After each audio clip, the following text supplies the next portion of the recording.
You think samurai were honorable warriors who lived by a noble code of Bushido.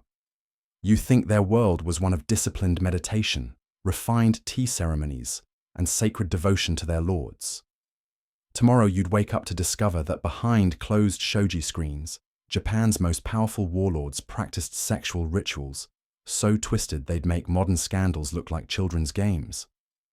Samurai society wasn't built on honor alone. It was constructed around a labyrinth of carnal ceremonies and intimate power plays that governed everything from military strategy to political alliances in ways that would horrify contemporary audiences. What you're about to hear isn't the sanitized version taught in history classes. It's the raw, unfiltered truth pulled from hidden scrolls and eyewitness accounts about how Japan's warrior elite turned desire into weaponry and intimacy into statecraft. The consequences of refusing these rituals could cost you everything: your position, your family, your life. The young page's hands trembled as he knelt before Lord Takeda Shingen in the moonlit chamber. The boy, barely 16, had been summoned for what he believed was a routine evening service. Instead, he found himself face to face with one of Japan's most feared warlords, who was about to initiate him into practices that would bind him to the Takeda clan forever. This wasn't punishment or abuse. This was ceremony, tradition, the very foundation of samurai loyalty that connected lords to their retainers through bonds stronger than blood. The ritual of wakashudo, the way of young men, formed the backbone of samurai society for over 4 centuries. But this wasn't simple mentorship or military training. This was a complex system of intimate relationships between older warriors and younger pages that combined spiritual guidance, martial instruction, and physical devotion in ways that modern minds struggle to comprehend. Every major clan practiced these ceremonies. Every powerful lord maintained his collection of beautiful young retainers. Every samurai understood that advancement required more than sword skills. I'd picture feudal Japan, where teenage boys from noble families were sent to serve in the households of powerful daimyo. These weren't servants or slaves. They were chosen specifically for their beauty, intelligence, and potential for absolute devotion. The selection process was meticulous. Clan elders would examine candidates like prized horses, checking their features, their bearing, their family lineage. Only the most exceptional were chosen for the inner circles where true power resided. Lord Oda Nobunaga, the demon king who nearly unified Japan, maintained a stable of over 50 such pages at any given time. His favorite, Mori Ranmaru, wielded influence that seasoned generals envied. Ranmaru could whisper a word at breakfast and see entire armies redirected by evening. But that influence came at a price that required complete submission to rituals that bound him to his lord through ceremonies conducted in chambers where political strategy mixed with physical devotion. The initiation ceremonies followed ancient protocols passed down through generations. New pages underwent purification rituals involving cold water baths at dawn, meditation sessions that lasted for hours, and dietary restrictions that heightened their sensitivity.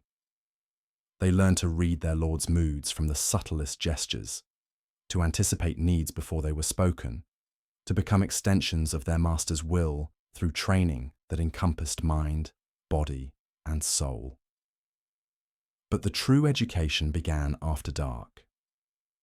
In private chambers, decorated with silk screens depicting mythical creatures, young pages learned that serving their lord meant more than carrying swords or delivering messages. They discovered that loyalty in samurai society required surrendering every aspect of themselves to their master's desires. The ceremonies that sealed these bonds involved incense that clouded judgment, sake that loosened inhibitions, and rituals that transformed teenage boys into devoted instruments of their lord's ambition.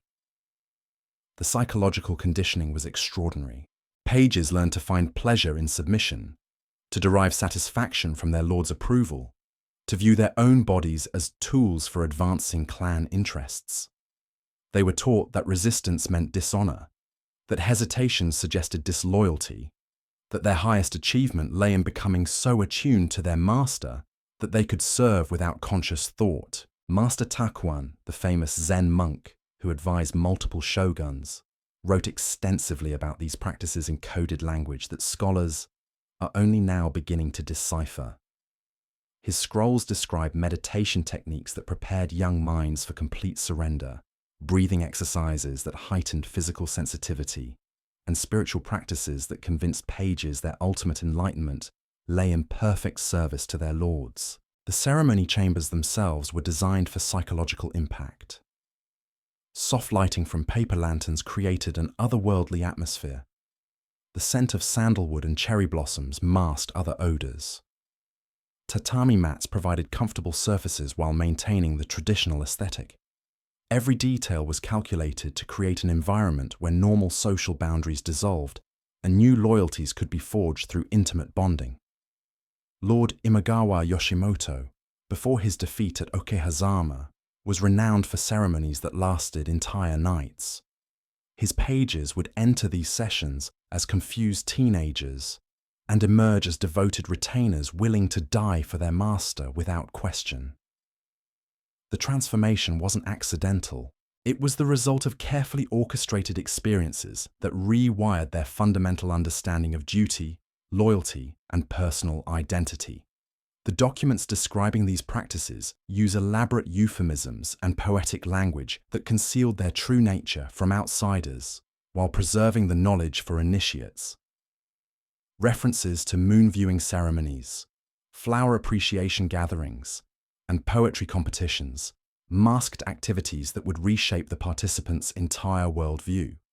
Young pages learned that beauty existed not just in nature, but in their ability to please their lords through complete submission. But these weren't random acts of exploitation. They were highly structured religious and political ceremonies that served multiple functions within samurai society.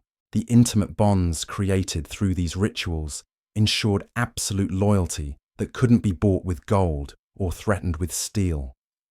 A lord who had shared such ceremonies with his retainers commanded devotion that transcended normal military discipline. The regional variations were fascinating. Northern clans preferred ceremonies emphasizing endurance and stoic acceptance. Western lords favored more elaborate rituals involving multiple participants and complex hierarchies. The Kyoto court influence introduced artistic elements that transformed physical submission into aesthetic performance. Each tradition reflected the local culture while serving the same fundamental purpose of binding young warriors to their masters through experiences that left permanent psychological impressions. These ceremonies didn't exist in isolation. They were integrated into every aspect of samurai life, from military campaigns to diplomatic missions. A lord traveling to negotiate with rivals would bring his most devoted pages, knowing their presence demonstrated his power while their absolute loyalty ensured his safety. The boys who had undergone these initiation rituals became living symbols of their master's authority and instruments of his will in situations where conventional soldiers might hesitate or rebel. The psychological impact extended far beyond the immediate participants. Entire households understood the hierarchy these relationships created. Senior pages who had earned their lord's favor commanded respect from seasoned warriors twice their age. Their influence in clan politics often exceeded that of blood relatives, creating power dynamics that outsiders found impossible to comprehend.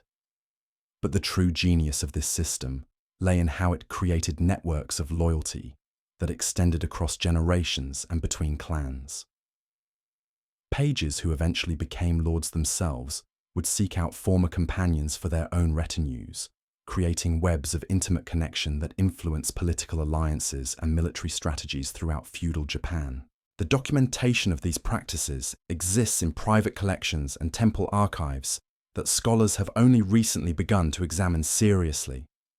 What they're discovering challenges everything we thought we knew about samurai society and reveals a world where political power, military might, and intimate devotion were inseparably intertwined through ceremonies that would define Japan's warrior culture for centuries.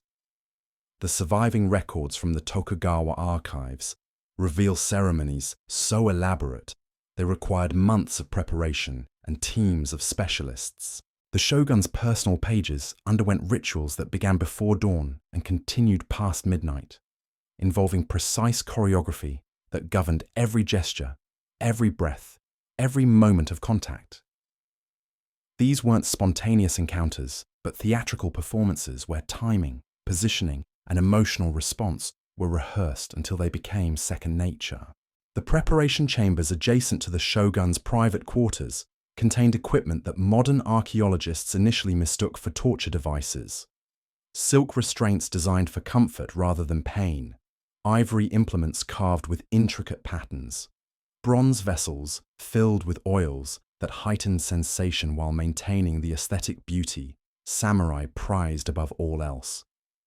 Every tool served dual purposes, functional necessity wrapped in artistic excellence that transformed physical acts into spiritual ceremonies. Lord Matsudaira's detailed journals describe evening rituals where young retainers would spend hours in preparation, their bodies painted with designs representing their clan affiliations, their hair arranged in styles that indicated their rank within the intimate hierarchy. The paintings weren't decorative. They were maps showing which areas could be touched, which required special reverence, which zones belonged exclusively to their lord's exploration. The most shocking aspect was how families willingly surrendered their sons to these practices. Mothers would personally deliver their teenage boys to powerful lords, understanding that their children's participation in these ceremonies offered the only path to advancement in rigidly hierarchical samurai society. The mothers weren't naive.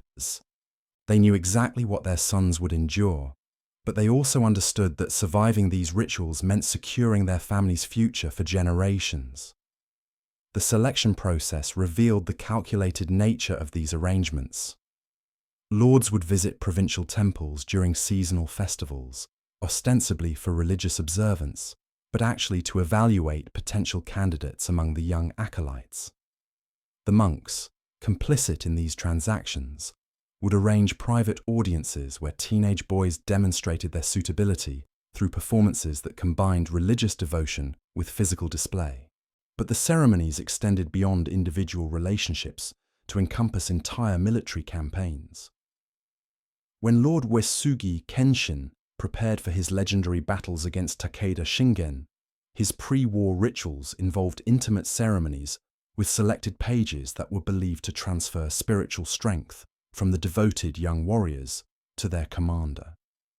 The pages who participated in these ceremonies were considered blessed, their subsequent performance in battle enhanced by their intimate connection to their lord's divine authority. The battlefield dynamics created by these relationships were extraordinary. Pages who had undergone the deepest initiation, rituals, would fight with suicidal devotion, not from duty alone, but from psychological conditioning that made their lord's survival more important than their own lives. Enemy commanders learned to identify these specially bonded retainers and target them specifically, knowing that killing a lord's intimate companion could shatter his psychological defenses more effectively than destroying entire regiments. The ceremony halls discovered in excavated castles reveal architectural sophistication that rivals anything built for military purposes. Hidden chambers accessible only through secret passages contained amenities that catered to every conceivable need during extended ritual sessions. Temperature control systems using heated stones, ventilation designed to circulate specific incenses, acoustic properties that amplified whispers while muffling louder sounds from the outside world.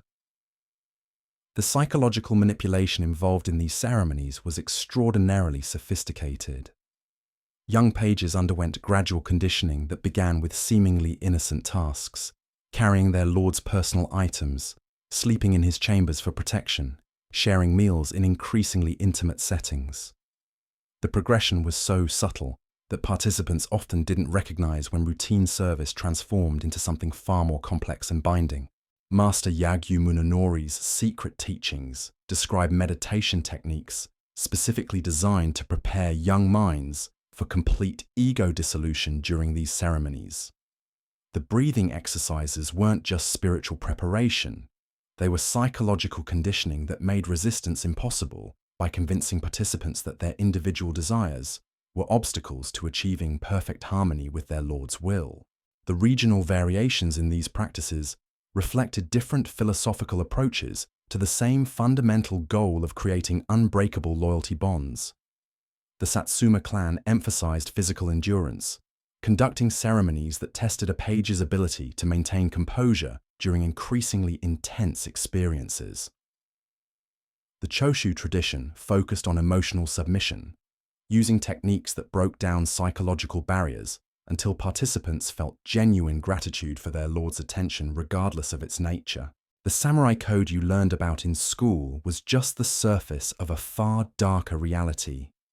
Behind the cherry blossoms and meditation gardens lay a system of intimate control that bound Japan's warriors through ceremonies that would make modern audiences recoil in horror.